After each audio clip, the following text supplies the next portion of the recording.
Uber lost a major legal battle on Wednesday when the European Union's highest court declared that the ride-hailing app is not just a digital company and that it must comply with the bloc's transportation rules, a significant setback for a company already grappling with a string of scandals. The decision by the European Court of Justice found that Uber operates more like a transportation service than an online platform that matches passengers with drivers. It is likely to restrict the company from expanding services that allowed non-professional drivers to offer rides to clients.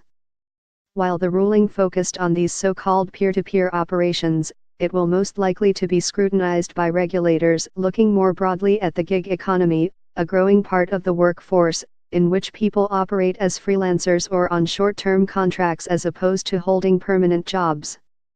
Policymakers around the globe have been struggling with how to frame rules for a new style of employment, as rapidly shifting business models outpace regulations that for decades were formulated around traditional 9-to-5 jobs. Legislation in many countries has not kept up with the rising trend toward atypical work arrangements that companies use to cut costs. The uncertainty has fueled a wave of litigation, leaving the courts to create a patchwork of regulations. It's normal that authorities don't know what to do. They can't just issue regulations anytime somebody claims to operate a new business model, said Valerio Di Stefano, a law professor at the University of Leuven in Belgium. The litigation will lead authorities to better understand what is the reality of the work in the platform economy. In Uber's case, the company has faced or brought lawsuits including anti-competitiveness claims and labor disputes in a number of countries in the European Union and North America.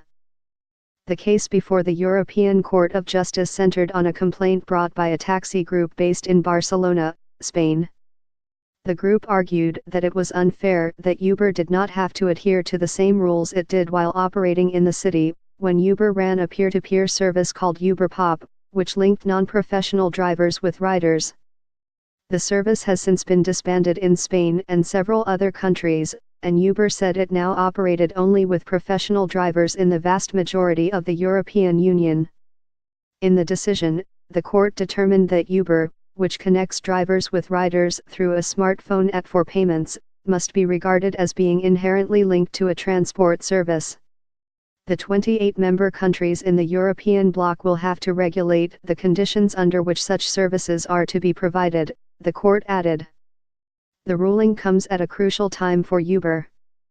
The company's new chief executive, Dara Khosrowshahi, has said he wants to take the company public as early as 2019, but the ride-hailing service has instead been in the spotlight for largely negative reasons in recent months, including accusations of sexual harassment in the workplace. London recently stripped Uber of its operating license, citing safety and security concerns, while a British tribunal ruled it could not treat drivers as self-employed contractors.